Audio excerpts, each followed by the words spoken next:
Hey, Otis. Well, hello, Anthony Galloway. How are you? I'm doing well. How are you doing? I am simply amazing, a little shook up, but I'm going to be all right. Yeah, that was really disturbing. Can you talk to us about what happened today?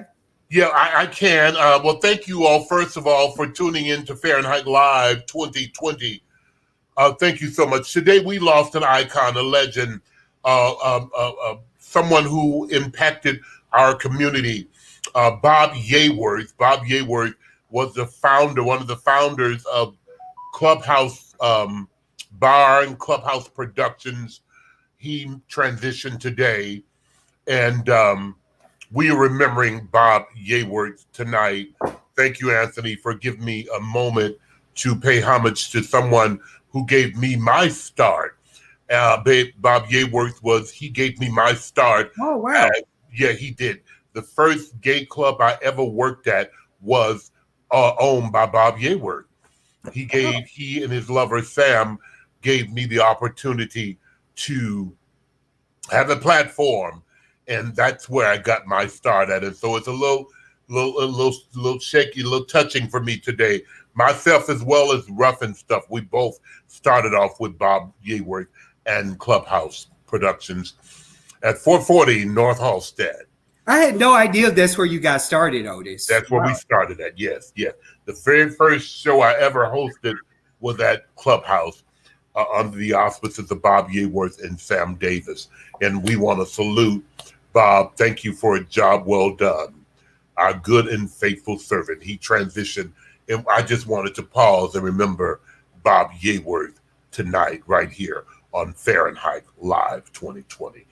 This is certainly a tragic loss for our community, as Bob was one of the folks who provided a venue for our community to have a place to go when many bars that host us now would not allow us in their clubs. Yes. So Bob, white man, part of our community.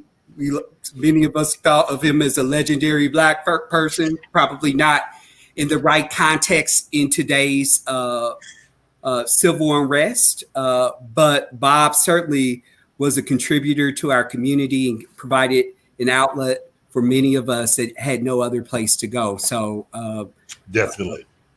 Condolences to his family, his partner, Sam. Well, Sam is deceased. His new partner is Danny. I'm sorry. Danny. Thank you. Yes, Bob went on from the Clubhouse. Bob was also the leader at the biology bar. He was the promoter at the convent, through parties at the circuit. He worked with numerous other promoters in conjunction. He was part of the Black Pride, the big party at Metro, doing our Black Pride. He was a very intricate part in the Rocks, Belmont Rocks and Pride at the Rocks. Actually, he founded the Rocks committee with Mike. We initially first started, yes, he did. And I was one of the founding MCs, one of the first MCs ever up there. And it was because of Bob Yeworth. And I want to say to Danny, his partner, even to Rough and Stuff, job well done. We worked Dylan for years. Anthony, I mean, literally for years, we worked together. He gave the first $5,000 I ever made was because of Bob Yeworth giving me the opportunity, and that was back in the late 80s. Wow. Yeah. What a tragic loss for our community. Yeah. I know in the recent years, he was part of making sure that Club Escape stayed open in his final year. So. Even in his sickest hour, he came out to the club, and I'm glad that I got to say goodbye to Bob in one of my last visits to Club Escape before the pandemic. So thank you so much, and thank you for your contribution. And certainly we'll keep Bob in our prayers. Right. We salute Bob Yeworth. Okay. We're going to move swiftly and professionally again. How's your weekend been, Anthony? It was a weekend. So preparing for the program, we've had a great 2 weeks off. There's been a lot that has gone on. We also have, we lost Christopher Combs over the last 2 weeks, who's also a very kind of iconic figure from the ballroom community that passed away over the last 2 weeks. Always had a smile on his face, always a part of the community. The mayor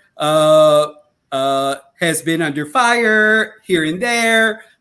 Joe Biden, Donald Trump, they're coming together. I mean, it's kind of like the polls are kind of slimming together. So it's looking a lot like Hillary Clinton all over again. So there's a lot going on. There's a lot going on right now. Hopefully we'll have a minute to touch on that a little later in the show. But let me move swiftly and professionally. How was your weekend? Wait, Otis. How was your weekend? My weekend was restful. What the hell does that mean? Restful? I was able to stay home and rest. Oh, okay. I really did some greens. I didn't leave out of my community. I didn't come into the inner city. I just stayed. I stayed here at home, cooked dinner, done some shampooing and all of the things that you do around when you own an estate. Save money from not having the housekeepers come. But yeah, it was restful, eventful. I tell you, man, I'd be so glad when we can be able to go back and mingle with our brothers and sisters socializing. I'm gonna tell you, it's wearing me out. I'm telling you, it's wearing me out. It's wearing me out. That's why I say it's important that we have a home or a space that we enjoy being in. That's important during this time. And you know what else, Anthony, I find would be helpful for us? And I salute those who have a companion or a significant other at home with them. But when you're living alone and you don't have that, it can be a little troublesome, you can't get your dates to catch Metro. You don't feel like going to get them. And I live 45 minutes outside of the inner city. So it's quite difficult, but this virtual sex thing is wearing me out. So, I try to keep a toy around or two. I am selling. So do I. I am selling some gently used sex toys. I will be putting them on eBay. So if you're interested, do look it up. Again, thank you for joining and tuning in to Fahrenheit 2020 right here on Fahrenheit Live. So let me do this. Let me set up our next talk. So our next talk. Oh no, not our next talk. We have we have an artist. Artist. Okay. So can I do that? Yeah. I'm sorry, baby. See, I know my space. Our next guest. I can't stand. Can I tell you? I can't stand you. I cannot stand you. You can't stand me, but you continue to hire me, and I appreciate it. No, you continue to hire me, I think. Okay, and I appreciate you. Our next guest is Avere. Avere, the young NAACP winning singer. He's an award-winning singer and songwriter who was discovered by the legendary Gladys Knight in the height of the racial tension here in the United States.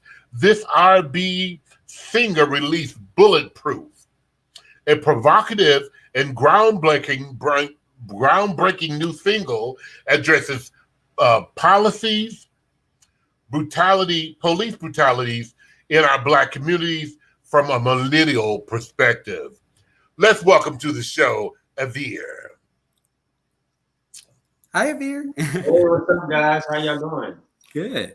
Well, hello. How are you? Oh, man, I'm blessed. I'm happy to be here. Shout out to... Well, Avere, listen, man, thank you for being a part of our third program tonight. Thank you so much, man. It's my pleasure, man. It is my honor. Thank you guys for having me. And you're from Chicago, right, Avere? He is originally from Chicago, but he lives in L.A. Oh, he's bougie. Okay. L.A., they have Section 6. We have Section 8. Oh, okay. So listen, thank you for being a part of our show tonight. Tell us, how did the beautiful Gladys Knight discover you and your great talent? You know, I actually went out for an audition just like everybody else about 6 or 7 years ago in Las Vegas. And I had the opportunity to meet Miss Knight, beat out everybody there. And it was supposed to just be for 3 months, and it turned into 5 years. Wow. The world with Miss Knight, and for her and her husband to afford me the opportunity to be her official protege. So now we're working together, and I'm more of a solo artist being mentored by her and her team. So I'm super excited. How is it working next to a super diva like Gladys Knight? It's so opposite of a diva though. So it's incredible, because you would think, someone of that stature after 60 years of success and 8 Grammys that they would be a diva, but she's so down to earth. She's just like, I can believe that. Just like cooking for you and ready to give you a hug. And, baby, come over here. So it's like, it's love, but it's like learning the real industry. So it's been a tremendous blessing for me. You think she's do you think she's watching tonight? Neither one of us. He's actually will be the first to say goodbye. No. Check. They're shooting a few shows right now, but they're definitely gonna watch it later. Well, it was so interesting to see her and Patti LaBelle do the battle last night. Yeah, it was just, my 2 favorite singers in the world is Gladys Knight and Patti LaBelle. It was incredible. It was like a master class, man. Oh my God! Oh my God! That just seeing them in their element, just talking, like simply amazing, simply amazing. So can you tell us what inspired you to create the song you're about to perform for us tonight? Well, actually, I'm going to do a different song to start off, but the energy of all of the music is surrounding the movement and the culture, reflecting the times that we're in right now with police brutality and the injustices that we're facing as African-American people. For me, growing up in Chicago and seeing it, and, being a father of a beautiful 10-year-old daughter who lives in Chicago right now, it's important for me to use this platform to talk about real shit, and one of the things that is just what we face, in our experience as African American people. Okay. So this first song is called Awake, and it's basically talking about just being aware of who you are and what you are and where you're going. And so I want to also introduce these incredible 2 vocalists who are joining me tonight, Dominique Jackson and Lamar Lyons. And we're going to do a little bit of acapella. So I hope that's okay. Oh, no, that's amazing. All right, ladies and gentlemen, all around the room, all around the country, you all make some noise for a dynamic vocalist. Let's make some noise for Avia. Awake, awake, awake, awake, awake, awake, awake, awake, awake, awake, awake, awake, yeah, awake, awake, awake. I used to be afraid to reach the sky, afraid to try, yeah. Didn't think I'd fly, scattered in the wind, running blind through the lights, yeah. They said we never rise, but plant a seed, water me and watch it grow. Never know how far away I'm coming from. All of me can crashing through the window. Never take the wheel if you go lose control. Y'all say, let me see water me and watch it grow. Watch it grow. Never know how far away I'm coming from. All of me can crashing through the window. Never take the wheel if you go lose control. Hey, cause you don't know where to go. Oh, I wish we had some to press rewind, but that don't seem possible. No. And you're staring at the green light, yeah, letting life pass you by. Don't let it all pass you by. Open your eyes, yeah. Awake, awake, y'all say. Awake. 2,000 yesterdays have passed us by, and time to find all the reasons why. Yeah, but only love can save us from our minds. when we deny the truth we find. You see what we want to grow. Never know how far away I'm coming from. All of me can crash through the window. Never take the wheel if you don't lose control. Never see you out of me or watch you grow. Never know how far away I'm coming from. All of me can crash through the window. Never take the wheel if you don't lose control. Cause you don't know when to go. I wish we had time to press rewind, but that don't seem possible. No, staring at the green light, letting life pass you by. Don't let life pass you by. Open your eyes. Awake, hey. Awake, awake, awake, awake,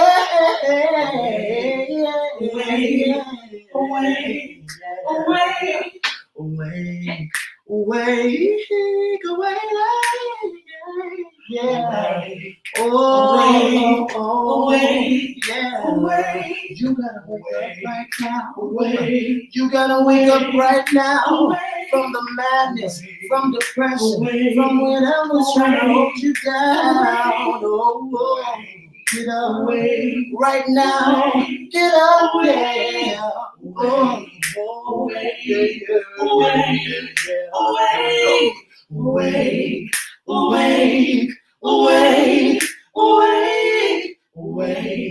awake, awake, awake, awake, awake, awake, awake, awake, awake, awake.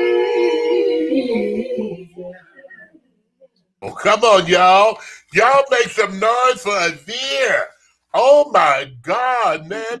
That was simply amazing. Oh, thank you guys. And look, what makes it so unique, you sang a cappella and stayed on tune away is what it's called. Oh, right. It is dynamic that you have a great group of individuals behind you. It was simply amazing. Everybody, Facebook, YouTube, Twitter, Instagram, y'all make some noise for Azir and company. Appreciate you. See you soon. Oh my God. And you will hear from him a little later on in the show. He's gonna shut the show down with me, with us. And that's Dominique Jackson. Dominique Jackson. Oh. And Lamar Lloyd. Lamar Lyons. Hey. Lyons. Okay, baby. Well, thank you guys so much. Thank you. I'll get you some living water so you can come back later on and shut us down again. Listen, thank you so much for being a part of the show tonight. Okay? I love you. That was incredible. That was simply incredible. I was just on the phone with Vicky Valentino. She needs the email. She want to join in. She's ready. Yeah. Mm-hmm. That was simply incredible. Okay. So that was incredible. I love when our young people really step up and really turn their artistry into social justice. Yes. That's how we move communities. Yes. And that's how think about it. We were just talking about Gladys Knight and the Pips. What was that song they sang, Otis? We Are the World? No, that was not Gladys Knight, baby. That was Quincy Jones and his plethora of people. What wasn't Gladys? Gladys wasn't a part of it? She might have been a part of that, but that wasn't her lead. But Gladys has done Midnight Train. We Are the World. Yeah, Michael Jackson was a part of that with Quincy Jones. You know what I'm saying? But your Gladys Knight, I know. Azir is just blown away when he got the opportunity to meet Gladys Knight, and she made. She selected him, her and her husband. I like how he said she was just so down to earth, because that's how us stars are. A lot of folks think that we are so uppity because we're stars, but like we're not. We be cooking and cleaning, and we're just normal people. Well, I imagine if I go over to, because she lives in Vegas, I believe, if I remember correctly, Gladys now lives in Vegas. I imagine going to Gladys' house and having some greens and some cornbread and some baked chicken. Okay. And And then she's singing to me. Yes. No, no, okay. I haven't been to her house. Okay, all right. Yeah. All right. So he was really amazing. I enjoyed him. He was absolutely. Yeah. I'm really impressed. All of the artists that we've had thus far has blown me away. Yes. So I have sent an email over to Vincent, but we're going to move forward with the next program.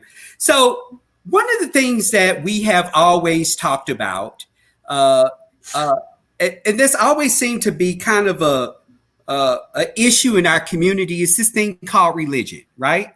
And so I want to stay away from the topic of ideology tonight.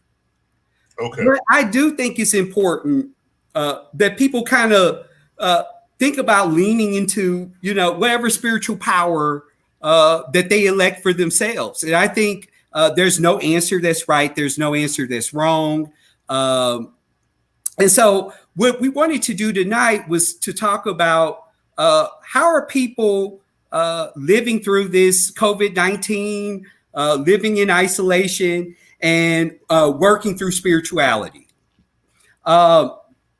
As I was doing research for the program, the Pew Research Center telephone survey conducted in 2018 and 2019 talked about 65% of Americans are, identify with some form of Christianity, whether that's Protestant, whether that's Catholicism, or what we call non-Christianity, Judaism, Hinduism,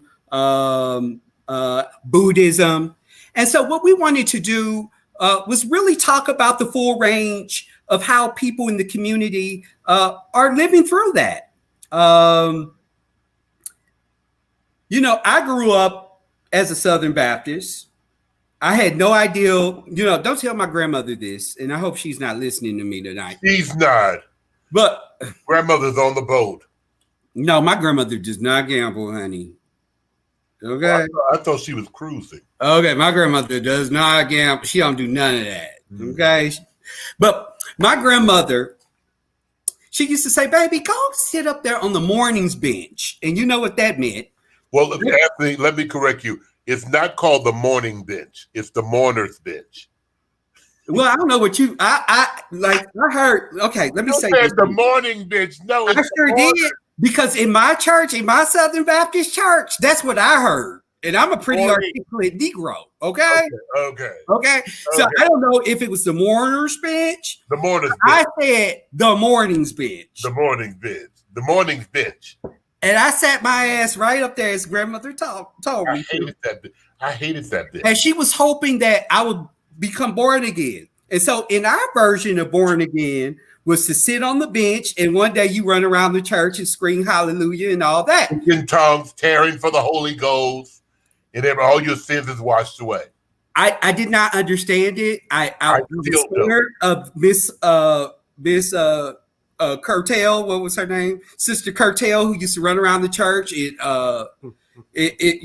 full galloping and around the church. The ushers had to chase her down with towels so her dress wouldn't flip up. I was scared and I was nervous and I was scared. And so when I reached the tender age of 17, 18, and I had the option of like going to school on Sunday, like going to study, that's what I did. So I say the part didn't interest you, huh? Huh? The church part didn't interest you. Well, I did like the choir. Yeah, most folk do. I did like the choir, but the choir only made up a bit of it. But what I realized as I got older and more developed in my own thinking was that church was something that was truly inspirational to my grandmother, and it meant something to her. And as I got older, I began to appreciate the words and and hearing people's testimonies of their struggles in life and how they got through them. And so that was so that's what came out of that. So tonight we wanted to do a program tonight that focused on faith and how people are working through that. And so on tonight's program, we have Kelly Suzanne Saulsberry, who is who's a YouTube talk show host herself, Open Table, Affinity Community Services, great leader in our community, doing great work in our community. But she's also a Buddhist. And one of the things that we talked about was making sure that we had a full spectrum of faith. And in my later years, as I've gotten older, I've gone to practice Buddhism in my faith. And then also on tonight's program, we have someone who's a inspiration to me. They have been a remarkable figure in the community, president of the People's Lobby, and also have been the board member of AFC. I'm sorry, I am looking at our comments over in the section at our producer, and so I apologize for that. And then we also have Vincent Tucker. Vincent Tucker is a 40-year entertainer in our community, former Miss Gay Missouri America 1995, former Miss Missouri Continental 2002, but also has been an avid community person in our community for the last 40 years, entertaining as Vicky Valentino. And I'd like to welcome all three of them to the program tonight. Yes. Well, hello. Oh, there. Hello. Hi, how are you? Hi. Otis, thank you so much. Just thank you. Not a problem. You my sister. you my sister. Yeah. And how are you, Kelly? I'm doing well. How are you doing? Thank you so much for having me on. I am simply amazing. I haven't seen you in a minute. It's been a while. Kelly, you have a glow about you. Both you and Vincent have a glow about you. What are you all doing during this? Thank you. During this isolation. They got that stimulus check, that second stimulus check. When is the second one coming? Well, I don't know. I was just waiting. Congress voted it. They actually are not. They actually went home for recess. So we believe there's going to be a second stimulus before the election. Oh, you won't get it before the election? Well, actually, they haven't voted for it at all. Okay. All right. That's where we are. So we invited you all to the program. Here's the deal. Kelly, can we start with you, Kelly? Sure. Kelly, I love you to death. Really respect you. Talk to us about what it's been like living in this time of isolation, being Buddhist. Talk to us a little bit about your process here. Sure. Well, first of all, thank you so much for having me on. And glad to be here. And, when I talk about this with my friends or when people ask me how I've been doing in COVID-19, I just feel like I just have a whole range of emotions throughout the day.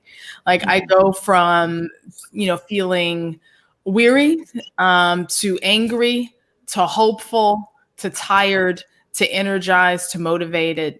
And it's a lot to take in because there's a lot happening at one time. So in addition to the pandemic and people getting sick and people dying and people losing their jobs because of the impact that COVID-19 has had on employment, then on top of it, you have image after image of, abusive police force, police brutality, racial unrest, civil unrest. And then we're in the midst of a presidential election, which is brought, really showed the incredible divides and anger and fear and resentment and bigotry and weariness of the country. So all of that, I have to say, I've absorbed. And I would love to sit here and say that I haven't internalized it. But there are moments I've definitely internalized it. I mean, I think it's hard to not be affected by it. But there are a few things that I realized just for my own mental and emotional health. And one is remembering what I'm grateful for. So I'm very, very fortunate that my close family and friends are healthy and safe.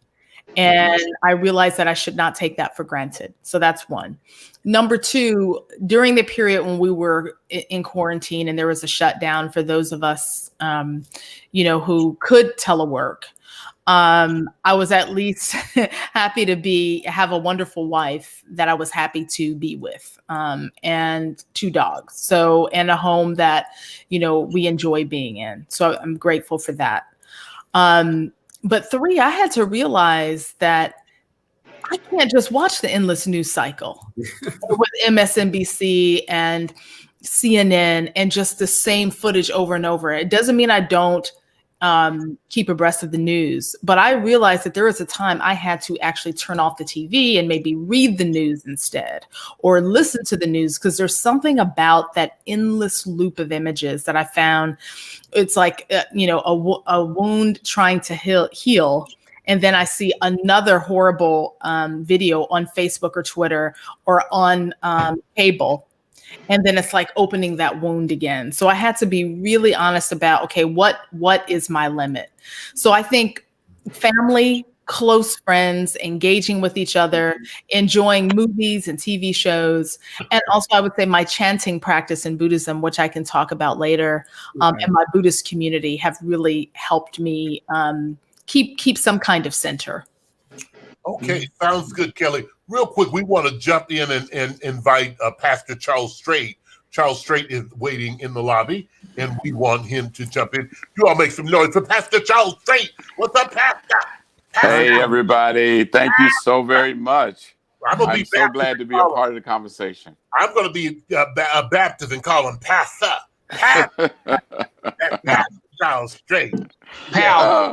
Thank you. Thank you so much, Kelly. Thank you so much, Kelly, for your insight. And we're going to ask Vincent and Charles and Pastor Strait the same question. But let me share this, Anthony, if I can. Please. One thing that we need to understand and realize that what you believe in, what your faith level is, who you believe in, what do you think is the higher power? I do believe that somebody is in control. God is in control. And I learned in my latter days that you have to trust him. You have to trust him. Sometimes I learned that you got to go through something to get to where you need to be. I'm going to leave that thing alone because I'm going to need an usher in a minute. Watch it. See, I thought this was a great topic when Anthony told me about religion and Otis, what do you think and how the COVID affected you? I have faith. Where is your faith? That's it. Yeah. Where's your faith?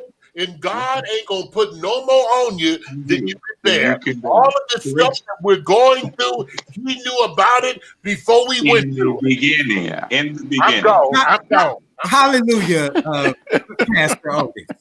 So, you know what? I was yes.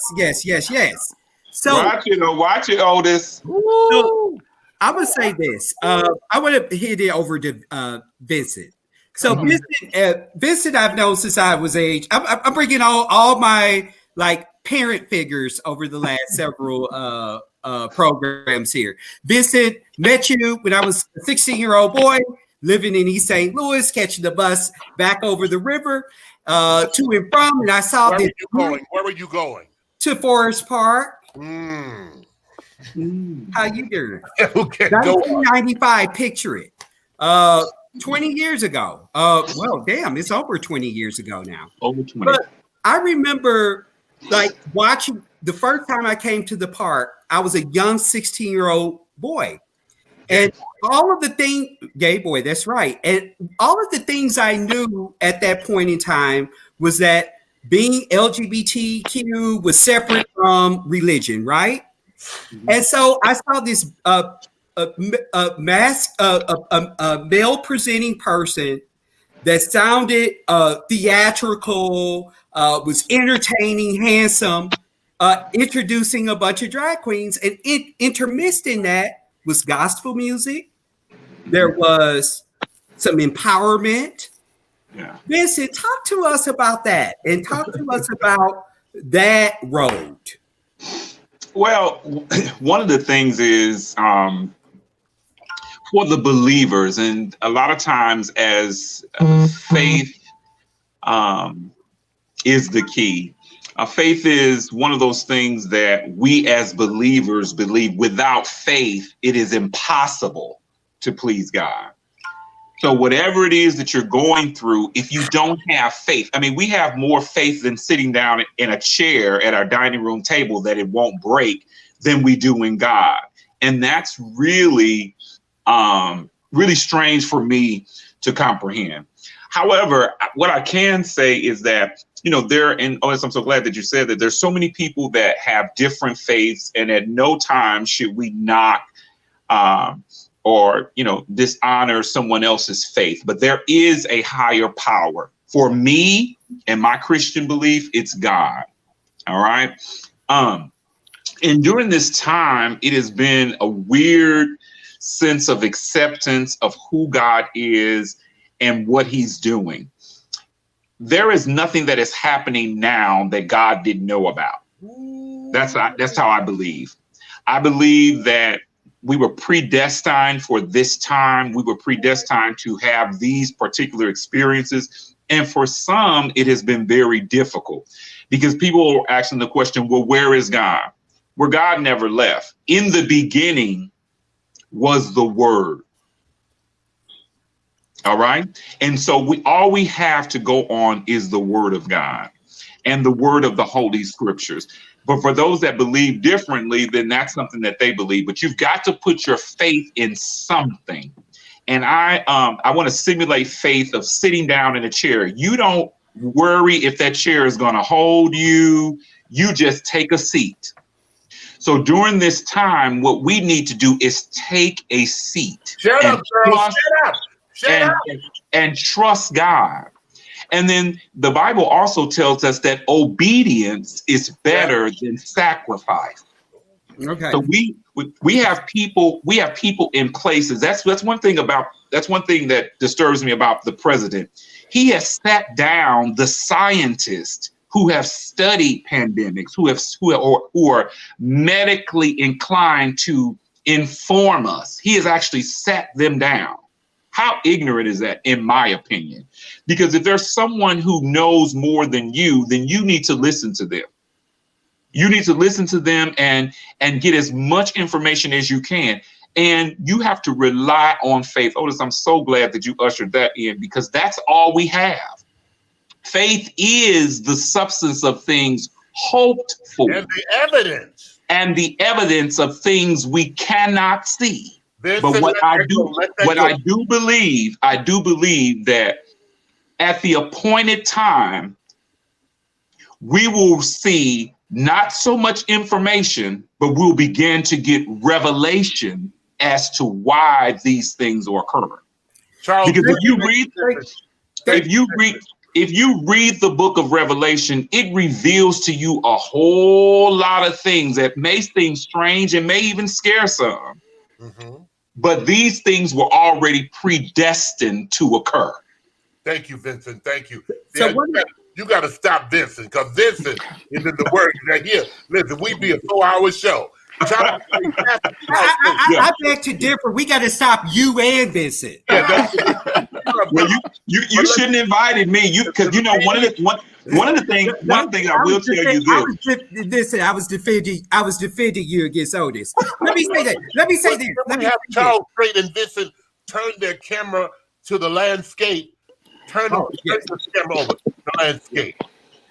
So thank you, Otis, for that. Right. Fix yours, Vincent. Okay. Am I upside down? You better now. No, you're still upside down. Oh, well, shit. You're fine. You're fine. Your camera is like your relationship. Upside down.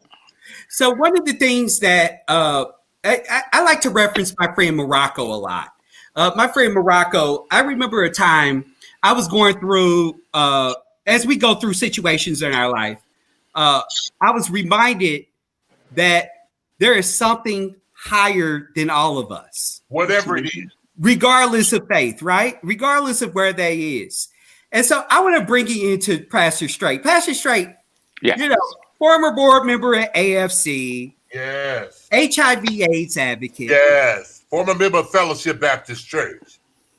Still a member. No, he's a pastor. Once a Shipite, always a Shipite. Always a Shipite. That's right. Your name has always got me Pastor Straight. Because his name is Pastor Charles Straight, but he ain't straight. But go on. And Pastor, you're just such a remarkable figure, and you're a remarkable figure for many reasons, right? You have raised children. You've been married to a man. You're widowed or widower now, right? Yeah. And you just lead such a remarkable and inspirational life. As a person of, as a faith leader, talk to us about what's your role been like living through this time, and what advice do you have for the rest of us, whether we're Christian or not, in moving forward during this difficult time? So thank you for those really warm words, and I appreciate it so very, very much. And let me tell you something. My motto is, if it wasn't for Jesus, I wouldn't have nothing to do with church. And I say that because way too often, I think part of what we identify church with is people. And the reason that I have been able to be a faithful member of God's church is because my relationship is with God. I've truly had some very bad experiences in church. And I also believe that one of the things that the Christian church will have to do when we stand before God is to give an account of the way that we have treated people, and LGBT people, Black people in particular.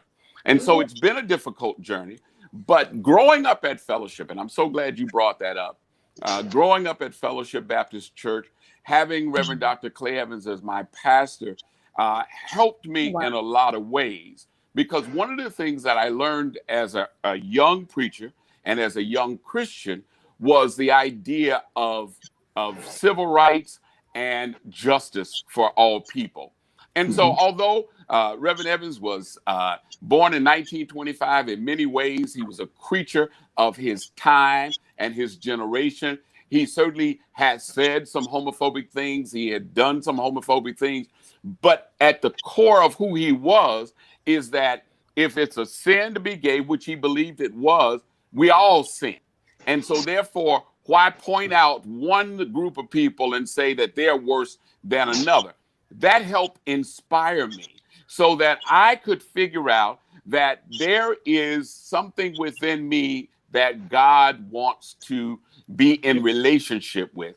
And it took going another step to move beyond Baptist, to move beyond tradition, to move beyond the way that certain people had explained God to me, to find other answers to what God meant when God said that God wanted to be in relationship with all humanity. And so I searched scripture and I searched the teachings of other denominations, and I found a loving God that wanted to be in relationship with everybody. And so that's what I built my understanding of who God was on. It allowed me to be proud of who I am as a Black gay man. It allowed me to be proud of being a Christian. There's three things about me, and I'm sorry, I'll stop talking in a second. There's three things about me that I try to share with everybody.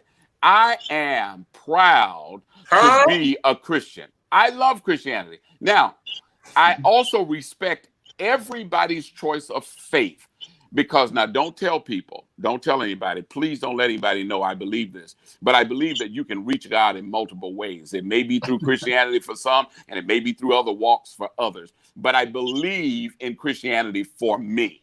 And the second thing that I believe in and I'm proud of is being Black. We have had the most difficult life that I can find in history. God made us the way that we are so that we can endure the hardships that we've gone through. And then thirdly, I'm glad to be a Black, same gender loving man. I am proud to be a part of a life that has made me bigger and stronger and able to stand up in places where other people have not been able to find God's love and show it to them in the person that I am. So that's been my journey. And I'm so glad to have been on that journey and to continue to be on that journey. Pastor Charles State, we're going to give you the last word tonight. Thank you so much for starting us out with such wonderful words. I just need to know where do I send my offering? Where do I send my offering? Because Pastor Strait and Kelly and Vincent have said a word tonight, and I need to know where do I send my offering? All three. Oh, you're short. I can't believe it. And an AME, y'all got a word tonight. And I would let you all know, Otis Richardson gave you a shout out, Kelly. Yes, he was so glad to see his Buddhist sister on the program tonight. So, wow. So this is the end of the segment? Yeah. It's an hour long, Kelly. You know. Oh my God. Oh, what? So what we moving forward, we can be on a little more longer than an hour, but it's just an hour. We got a couple more people to interview, but we just want to get an insight on what you had, what your thoughts were. But and so let me say this to you, Kelly. Kelly, a topic that could have went on all night long. Kelly, Pastor, and Vincent, let's do this. I will make a commitment within the next month to get you all back on the program and do another touch at it, because I think there's more to discuss. I would agree with that. Of course. And don't look at me all crazy. Yes. We just got to do a couple other things. But we're going to get you back on the program in October. How does that sound? That sounds wonderful. Great. I would love that. Part 2. All right. Thank you. Thank you for joining the program. Take care. Y'all be well. Be well. Thank you, everybody. So much for joining the program, and hope all of you guys can come back and provide updates. We appreciate you. Thank you so much. Oh, Anthony, that was so enlightful. Yeah, they're absolutely right. We really do need to do, like, religion is one of those discussions that we could just go on about, and we just got to pick and narrow it down. I think when you talk about religion, man, that just got to be a show by itself. Yeah, it does. Listen, we got to get to an honoree. We got to get to an honoree because he's in the lobby waiting, and he's somebody everybody knows. Yes, Rashad Burgess. Welcome, Rashad Burgess. Rashad, where you at, man? Where you at? So, Rashad, let's give you the proper accolade here, right? Rashad Burgess. Let's start with the resume. Chicago Department of Outreach Worker, MOIP, Chicago Department of Public Health. Went on to Atlanta and did big things, but then shot up and became a chief within the Centers for Disease Control and Prevention before it became political, right? Then goes on, and if that wasn't enough, it being one of the top Black gay men in our highest forms of government, goes on to one of the largest pharmaceutical companies in the world to run the HIV section of that pharmaceutical company. I had to stop and give the accolades where they were due, brother. And right here from Chicago, from the West Side, right? South Side. I'm sorry, from the South Side. I'm sorry, West Side of Chicago. No. He visited the West Side a lot because I lived out west. My mama said don't go over there. I want to give accolades to my hometown because my hometown can give some kind of accolades to you as well. St. Louis, you have some connection to St. Louis, right? London's the Sun's Link House. Come on, under my folks. Yes, we love that chicken, by the way. Right. So, Rashad, what have you been up to since you left Chicago? Oh, quite a bit. So I've actually been gone from Chicago for now 18 years. I can't believe it's been that long. But I actually joined CDC. They actually recruited me. That's actually why I came to Atlanta.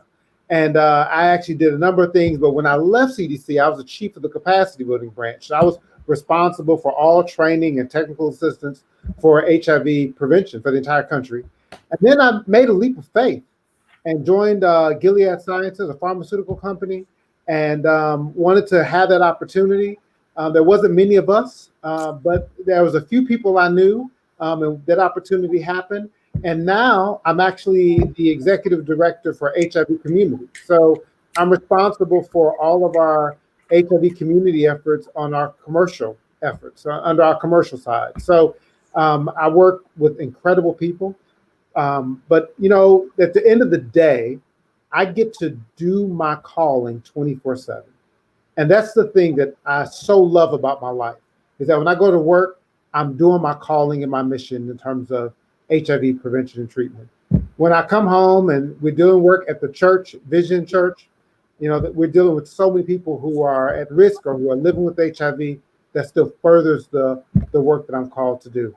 So it's, you know, life has been incredible, but I am still a Chi-Town boy. If I'm ever traveling and someone says, "Where are you from?" 18 years later, I still say, "I'm from Chicago." And I know that's right. I know that's right. So Rashad, you are in charge of the girls. I am in charge. Go say it. Go say it. I have my shit. In charge of the girls. I have my shit, but I'm gonna tell you this: I have the responsibility of really working with just phenomenal and fabulous folks, people who are smarter than me. They're all better than me, and somehow I was given the responsibility to lead them. And so I'm a humble servant. What a humble thing to say. Rashad, can I say this? What a humble thing to say. I know that many of us around the country have always leaned into your leadership. You've always been such a humble and gentle man, and just spoken just like, can you hear me?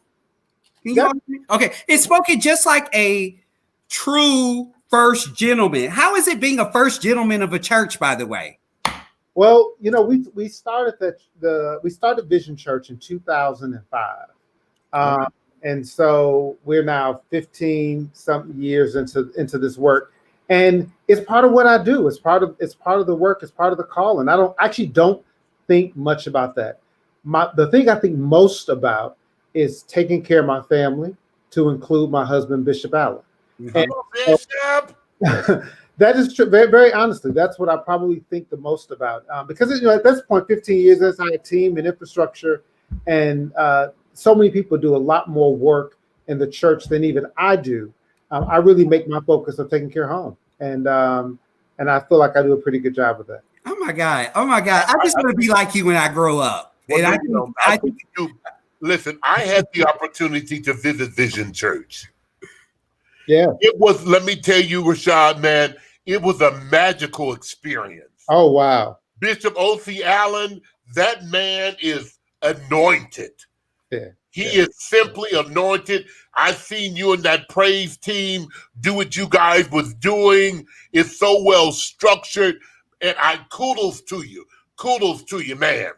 Kudos to you. I think you guys are doing a phenomenal job. So many times we are shun away from the church. Mm-hmm. Follow me if you will. We're put aside and put on the back burner. But Vision Church of Atlanta has gave us a platform to be ourselves. I understand your choir was in a choir competition. I've been to Vision Church. I've been to the Church in Atlanta. You guys are phenomenal, and kudos to you. Well, thank you. I mean, it really is God's work, and it really. Oh yeah, I know it is. And let me tell you something. Anytime you make me feel like running up the aisle, it's got to be God's work. Well, let me tell you, when I was up doing the welcome that morning, and I looked out and I saw Otis Mack, the heavy diva, sitting in our little church, I was like I was so touched. And let me tell you why. So this is a part of, so I don't really get a chance to talk much about, but I was a student at the University of Chicago.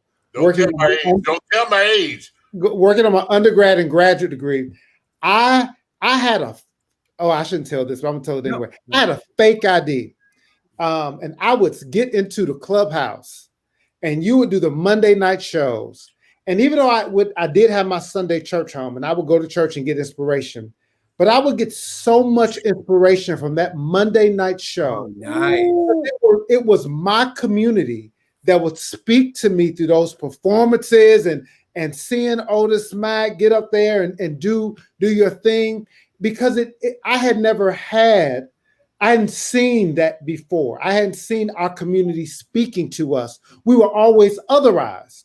And so that gave me so much hope. Another thing it taught me, which is something I think we really carried forward in the work that we do today, is the power of creating your own. You know, there is something to be said when people reject you, when people want to set you aside. There is great power when you create your own and you do what God called you to do, no matter what the people say. Because you live long enough, you learn that people are going to talk about you anyway. So when you're not talking, that's when you worry. That's exactly right. That's exactly right. They only talk about you when you're doing something. Hello. Do something that is meaningful, because at the end of the day, you do something meaningful, you put your heart in, you stay focused, keep God first, you will not fail. Every time you speak, Rashad, every time you speak, I feel like you're talking directly to me. You will not fail. They will not fail. So many bushes, Anthony. You've been in so many bushes. Listen, I used to run outreach programs. I had to show up. Yeah. One thing I want to say about you, you have been the same since day one, since I met you. I have to be. You have been, you know, I mean, I know you got all these accolades and all these awards and certificates if you look behind me, just like I have. Yes. But you're still the same, man. And I salute you for that. Thank you. I salute you for the work that you're doing. In Fahrenheit Chicago Live 2020, want to pay homage to you tonight, to honor you tonight, and say, servant, well done. You've done a hell of a job, and we appreciate you. Anthony Galloway, show them what we got for him, baby. Why in the hell would you put me on the spot like that? Well, show them this award, honey. So we've already sent it to you in the mail. My assistant sent it out, but it's a beautiful plaque made of glass, and it's done for you. Yeah. So, if your husband ever get on your nerves, you can take that little award and sit on it. It's made. Listen, thank you so much. I love your platform. I've been so inspired tonight. I'm inspired by, I've always been inspired by you. You inspired me when you didn't know you were inspiring me. Oh. Anthony, I see the work that you're doing. I love it. You keep going. We need your voices. I love you all so much. Thank you. Thank you. Thank you. Ladies and gentlemen, our honoree for 2020, Mr. Rashad Burgess, Fahrenheit Honors. We salute you, man. Thank you. And tell the Bishop Otis said hello. And after this pandemic, we're coming through. We're coming through. Can't wait to see you. Love you guys. Love you, man. God bless you. God bless you. Listen, I know our time is winding up. Anthony, man, let me tell you this. You are fucking amazing.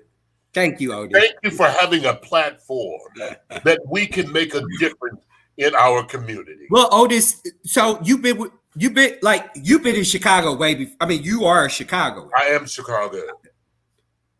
Girl. But certainly this is my city. This is my adopted city. And you've been with, me from the very beginning since I've gotten here.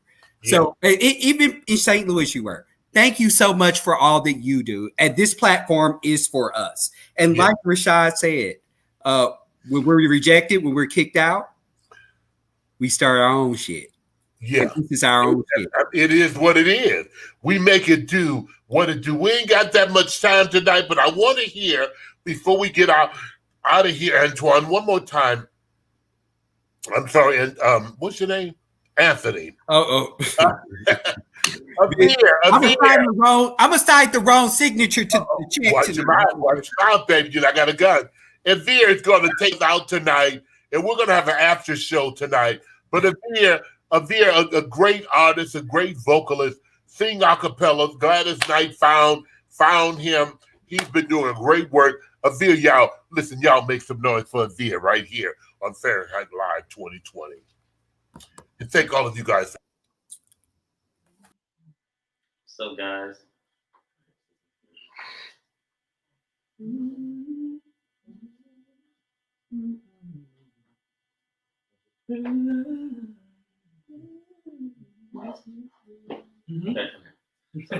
You see what I see, but we both play blind. Yeah. Hearing clearly as the time flies by. Systematic, strategic minds. Yeah. With focus levels rocket high, I'm praying now. I'm praying I'm bulletproof. Yeah. I'm praying I'm bulletproof. Oh, I'm praying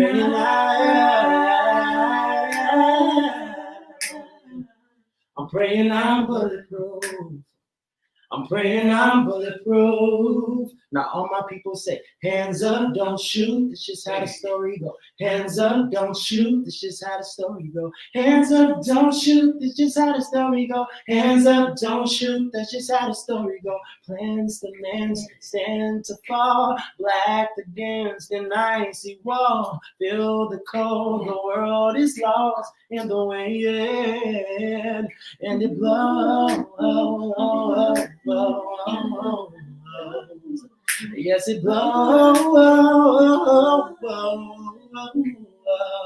I'm praying I'm praying I'm bulletproof. Praying I'm bulletproof.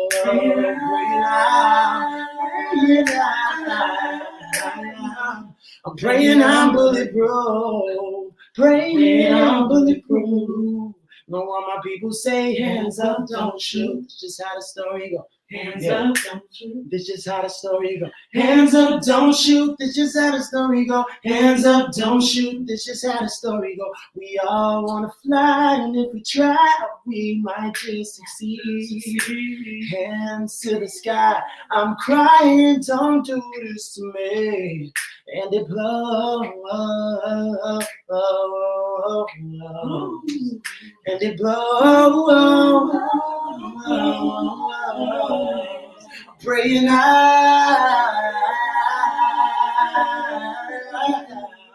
praying I'm bulletproof.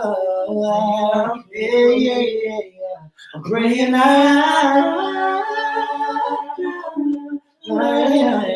I'm praying I'm bulletproof. I'm praying I'm bulletproof. Now all my people say hands up, don't shoot. That's just how the story goes. That's just how the story goes. Hands up, don't shoot. That's just how the story goes. Hands up, don't shoot. That's how the story goes. Hands up, don't shoot. That's just how the story goes. Hands up, don't shoot. This just how the story goes. Hands up, don't shoot. This just how the story goes. Hands up, don't shoot. This just how the story goes.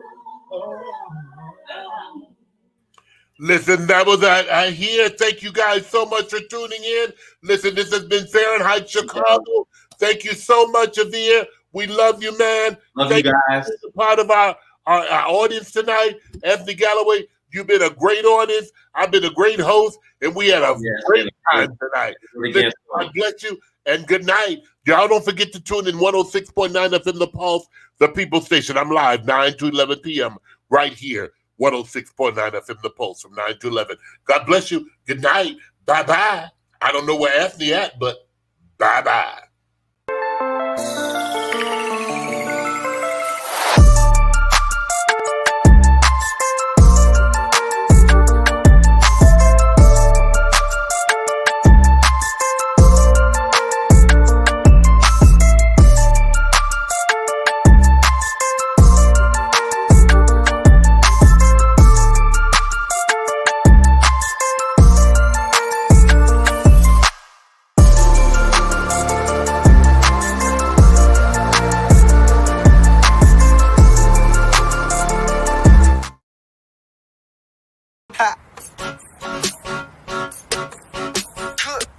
So I've been with Howard Browns for the past 6 years as a member of the board of directors, and I've now been the chairman of the board for 3 years. It's exciting to be a part of a group that provides direction to Howard Brown Health as a federally qualified health center and the largest LGBTQ organization in the Midwest. We provide a lot of impact to marginalized communities. Representation matters. You know, with respect to the census, I think especially for, you know, African American and Latinx individuals, it's important to have that because it has such an important impact on organizations like Howard Brown Health. For each % of the population that is not counted in the state of Illinois, for example, we stand to lose $19.5 million. Now, if you look at that for the next 10 years, that's $195 million that we won't be allocated from federal funding sources. So as you can see, that's really important, and it'll have a drastic impact on nonprofit organizations, on organizations that provide social services to our communities. I'm the proud son of Mexican immigrants that came to the States to chase the American dream. And I think that in doing so, I need to do whatever I can with the rights and privileges that I'm now afforded, and I want to make sure that I honor them by taking the census, and not just honoring my family members, but honoring all those that have come here before me and have been immigrants in their own right.